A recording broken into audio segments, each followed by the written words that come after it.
Looks like I got some work in front of me, and this shouldn't take me too terribly long. And if you've been with me before, you would know what I'm gonna do. Maybe not. Look at that flagpole holder.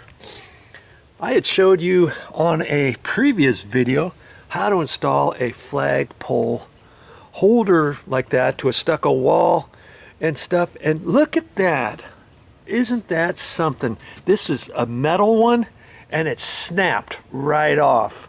And you know how it snapped off? Well, my auntie, she had her flagpole on there, on the flag holder, and it was on a very, very windy day, and it snapped it right off. I didn't even think these could snap off, but lo and behold, yes, they can.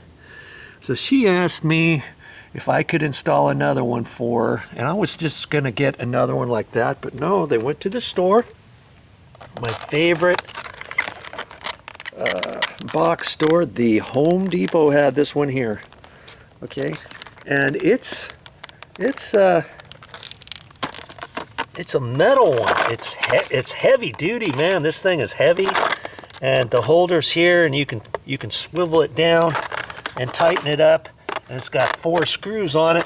And the thing that cracked me up, see in there? Look how long those screws are. They're about 3/4 of an inch long. Can you believe that? They're not very long at all. And of course, I need something longer than that. We've got to go through the stucco.